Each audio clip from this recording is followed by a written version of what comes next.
নমস্কার, আপনাদের সকলকে শুভ ঠাকুরবাড়ির আরও একটি নতুন ভিডিওতে অনেক অনেক স্বাগত জানিয়ে আজকের ভিডিওটি শুরু করছি। আশা করি আপনারা সকলেই খুব ভালো আছেন, আমিও খুব ভালো আছি। আজকের ভিডিওতে আমি আপনাদের সঙ্গে শেয়ার করতে চলেছি প্রত্যেক সোমবার কিভাবে আপনারা বাড়িতে দেবাদিদেব মহাদেবের পুজো করতে পারেন, সেই ভিডিওয়ে আজকে আমি আপনাদের সঙ্গে শেয়ার করব। বাবার পুজোতে বিশেষ কিছু আয়োজনের প্রয়োজন নেই, তিনি অল্পতেই সন্তুষ্ট। শুধুমাত্র একটি বেলপাতা ও গঙ্গা জল দিয়ে পুজো করলেই তিনি সন্তুষ্ট হন, এতটাই ভোলা তিনি। তাই তো তার আর এক নাম ভোলানাথ। তো এখানে আমি পুজোর যে সমস্ত জিনিস আমার প্রয়োজন সেগুলো সব গুছিয়ে নিলাম। আর এখানে দেখো আমার বাবাকে বসানো আছে। এবারে আমি পুজো শুরু করব। তবে পুজো শুরু করার আগে আমি বাবার নামে ধূপ আর প্রদীপ জ্বালিয়ে নেব। যে কোনো শুভ কাজ করতে গেলে আগে ঘিয়ের প্রদীপ জ্বালাতে হয়, আর আজকে আমি এখানে ঘিয়ের প্রদীপই জ্বালিয়েছি। তোমরা চাইলে তেলের প্রদীপও জ্বালাতে পারো, আবার চাইলে ঘিয়ের প্রদীপও জ্বালাতে পারো। তো সবার প্রথমেই আমি ধূপ আর প্রদীপটা জ্বালিয়ে নিলাম। এরপরে আমি বাবাকে হাত জোর করে অনুরোধ করব তিনি যেন স্নান পাত্রে আসেন, কারণ এবার আমি বাবাকে পঞ্চামৃত অভিষেক করাবো। তো বাবাকে স্নান করানোর জন্য সবার প্রথমে আমি একটি থালা নিয়ে নিয়েছি। তার মধ্যে আমি কেশর চন্দন দিয়ে ওং এঁকে নেব।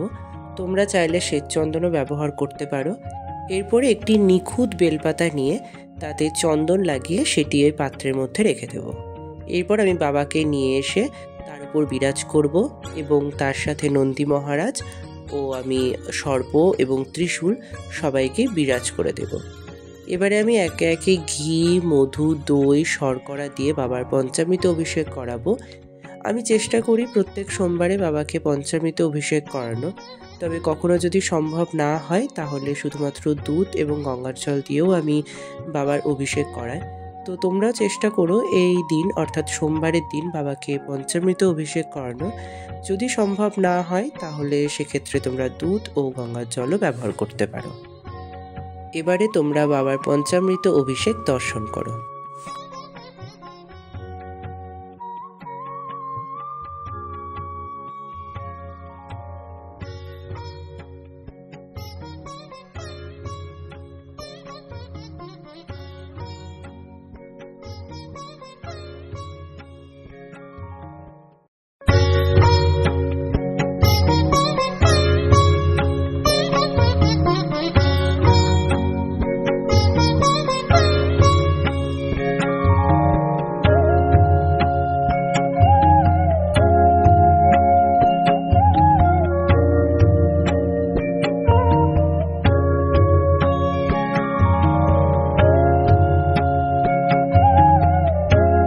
বাবার পঞ্চামৃত অভিষেক সম্পন্ন হলে এবারে পরিশুদ্ধ সুগন্ধি জল দিয়ে আমি বাবাকে ভালো করে স্নান করিয়ে নেব।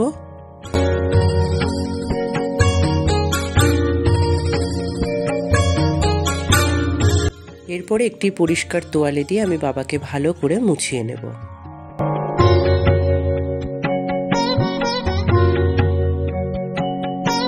বাবাকে ভালো করে মোছানো হয়ে গেলে এরপরে বাবার জায়গায় আমি আবার বাবাকে বসিয়ে দেব।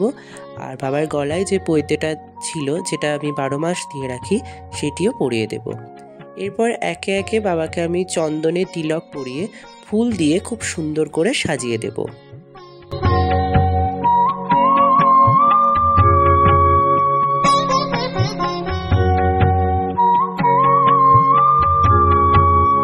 আজকে আমি বাবার জন্য একটি আকন্দ ফুলের মালা নিজের হাতে গেঁথেছি, সেটা এখন বাবাকে পরিয়ে দিচ্ছি। আমি চেষ্টা করি প্রত্যেক সোমবারে বাবার প্রিয় যে ফুলগুলি রয়েছে সেগুলি বাবাকে নিবেদন করা, তবে প্রতিদিন অর্থাৎ প্রত্যেক সোমবারে সম্ভব হয় না, তাই কিছু কিছু বাবার প্রিয় ফুল আমি বাবাকে নিবেদন করি। তোমরাও এই দিন বাবাকে বাবার প্রিয় ফুল অর্থাৎ ধুতরা, নীলকণ্ঠ, আকন্দ, এই সমস্ত ফুলগুলো তোমরা বাবাকে নিবেদন করতে পারো, এতে বাবা খুবই খুশি হন।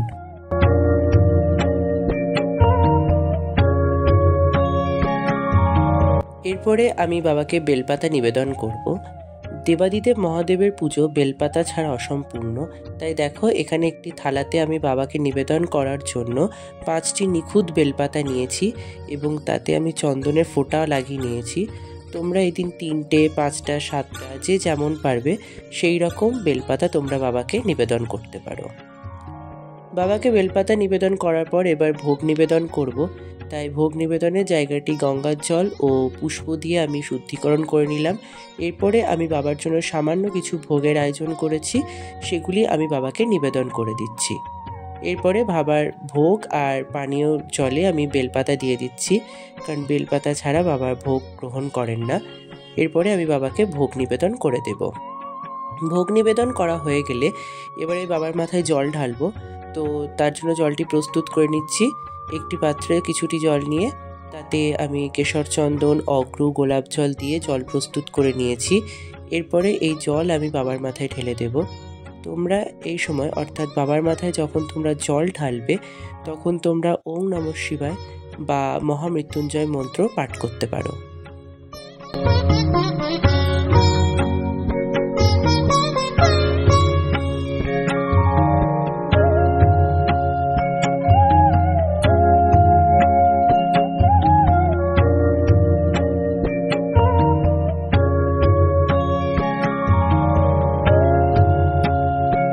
এখানে আমি বাবাকে 7টি দূর্বা নিবেদন করলাম। তোমরা এই দূর্বাটি জলের সঙ্গে দিয়ে একসঙ্গেও নিবেদন করতে পারো। এরপরে বাবাকে আমি মঙ্গল দ্রব্য হিসেবে একটি 1 টাকার কয়েন নিবেদন করব। এরপরে ধূপ আর প্রদীপ দিয়ে আরতি করে আমি আমার পুজো সম্পন্ন করব।